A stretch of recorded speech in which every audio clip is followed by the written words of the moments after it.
Welcome to Strictly Facts, a guide to Caribbean history and culture, hosted by me, Alexandria Miller. Strictly Facts teaches the history, politics, and activism of the Caribbean and connects these themes to contemporary music and popular culture.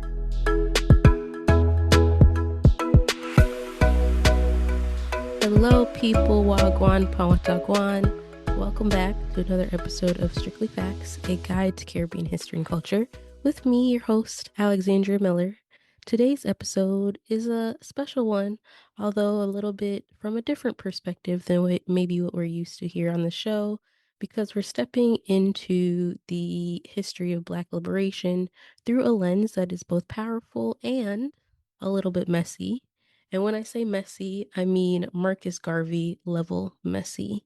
Maybe some of you might know where I'm going with this, because today we're talking about the two women who were his wives, Amy Ashwood Garvey and Amy Jacques Garvey, two of some of the most influential Caribbean women in 20th century Black political history who also happened to share the same name. Yes, that is right.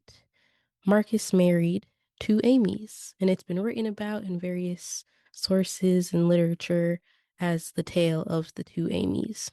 And when I say this, I say it not to trivialize their legacies, because both women were brilliant political thinkers, organizers, and architects of Black liberation.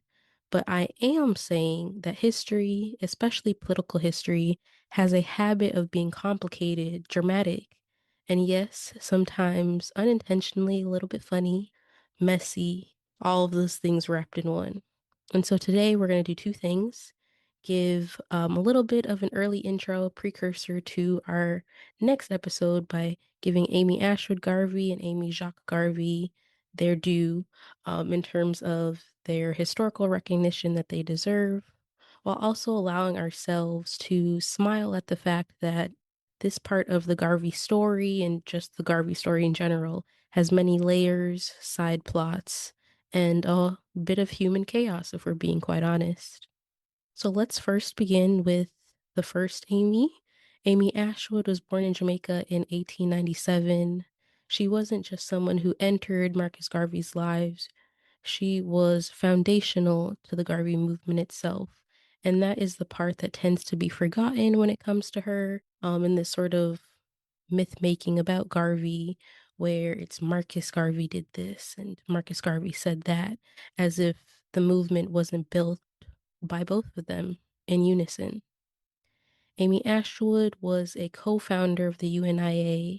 Yes, a co-founder. She was present in its earliest organizational formations in Jamaica, helping to build the infrastructure from, what would become one of the largest Black political movements in modern history. She was politically bold, socially sharp, and deeply committed to Black self-determination, especially for Black people in the Caribbean and wider diaspora. She also had a visionary sense of internationalism early on that I don't think we all fully understand and are, maybe even been taught or learned. One that really not only helped to shape the UNIA, but, in terms of how it would eventually operate as a global network, but one that also was very pivotal to the work that she did after her divorce from Garvey. And we'll talk more about that in our next episode. Amy Ashwood and Marcus Garvey married in 1919, but let's just say the marriage was short-lived. And while many tell the story like it's simply, some bit of personal drama, I want us to also understand that their relationship was also political. Amy Ashwood was not a quiet partner. She was not in the background. She was not just his first wife. She was a political actor, and I mean that very intentionally. After their marriage dissolved, Amy Ashwood did not just disappear into the shadows.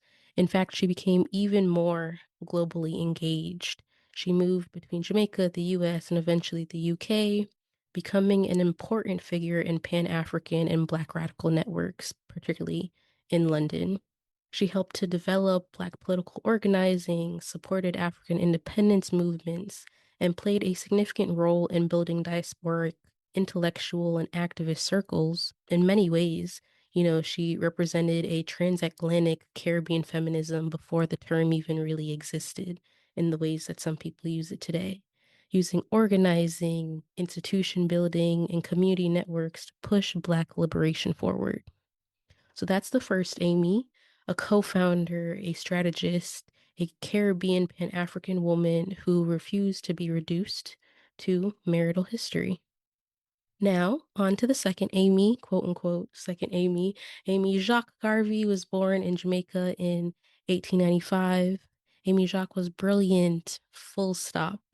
She was a journalist, an editor, political thinker, and perhaps one of the most important shapers of the Garvey legacy after his death. Now, the way she entered the Garvey story is also where things get a little complicated. Amy Jacques first worked within the UNIA as a secretary and aide, and over time became one of Garvey's closest collaborators.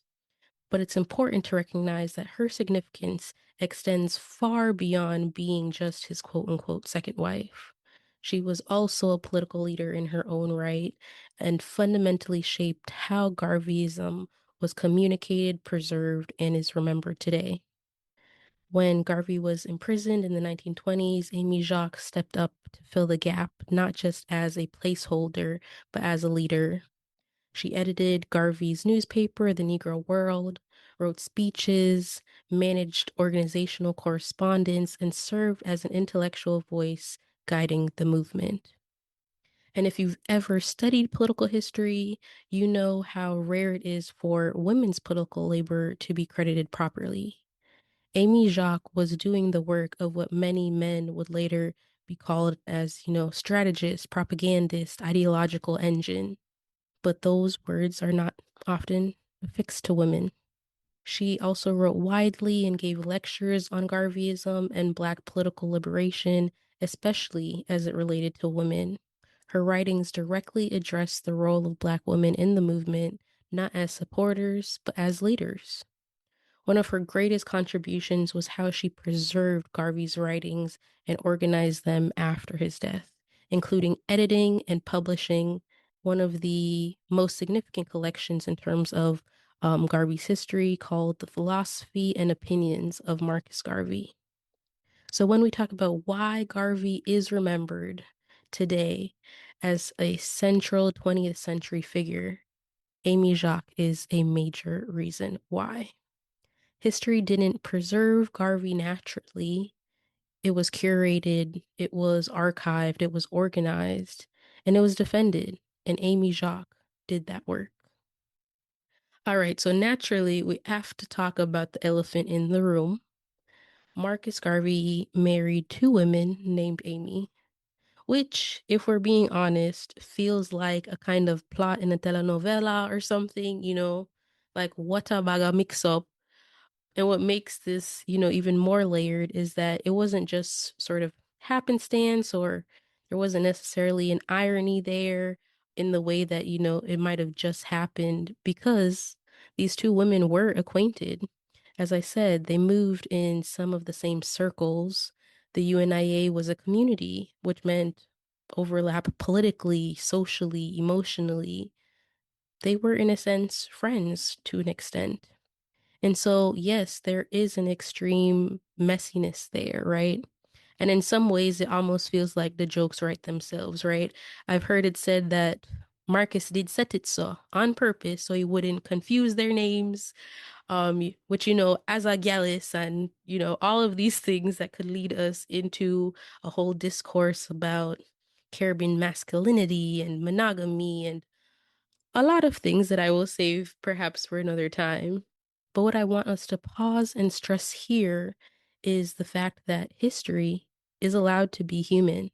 Sometimes when we talk about history generally, and even as we have on the podcast, we tell history like everyone was only serious or only strategic or, major academics and ideological. They were oftentimes, but they were also people. Movements were built by these people, humans with egos, heartbreak, ambition, love triangles. misunderstandings, and contradictions. And while we hold these political stakes seriously, it's okay to acknowledge that some parts of history are comical, funny, or to just kind of put it frankly, otada in a little bit of a way. It's not disrespectful to laugh lightly at the absurdity, especially when that laughter opens the door for more people to engage with historical truth. What's important is that we acknowledge all sides of the truth as we are coming to understand history as it happened and as we understand ourselves. And in this case, it's that we not turn Amy Ashwood and Amy Jacques into footnotes in a man's romantic narrative, right? They were not simply wife one and wife two. They were builders of political institutions, Caribbean women shaping global liberation, ideological architects, writers, editors, organizers, and survivors of the gendered politics of Black radical movements. And yes, sometimes they were dealing with an incredibly complicated man. So why does this matter? Because when we talk about Garveyism, we too often reduce it to Marcus Garvey alone. But the UNIA was not built by one man. Black liberation movements are never built by just one person alone. And that historical record has long benefited from centering male charisma while minimizing women's labor. Amy Ashwood reminds us that women were foundational from the beginning, forming the organization, shaping its early ideological life, and sustaining its networks across borders. Amy Jacques reminds us that women were essential to maintaining the movement during crisis and to preserving its legacy so that future generations could learn from it. Both women show us something deeper. Caribbean women were not passive observers of the 20th century. They were producers of its political future. So today, we're honoring the two Amys. We honor their brilliance, their labor, their political impact, and yes, we acknowledge that history can be messy and complicated and occasionally funny. But in our next episode, we're getting a little bit more serious. We're diving into the work of the two Amys and many other women in the UNIA because they were just only two of the, sort of myriad women shaping Garveyism and the UNIA. It is in our follow-up episode that we're centering these women as organizers, educators, fundraisers, journalists, leaders, and women who also weren't perfect. Women whose names may not appear in our textbooks, but who built the movement day by day. So stay tuned, because if you think Garvey's story ends with Marcus, then you've only just read the headline. Thank you all for joining me for this mini episode of Strictly Facts, a guide to Caribbean history and culture. As always, be sure to like, share with a friend, follow us on socials, let us know your thoughts. And if you have any favorite moments in Caribbean history that are a little messy, a little funny, a little bit comical, let us know in our socials as well. Thank you all so much for tuning in. Until next time, little more. Thanks for tuning in to Strictly Facts. Visit strictlyfactspodcast.com for more information from each episode. Follow us at Strictly Facts Pod on Instagram and Facebook and at Strictly Facts PD on Twitter.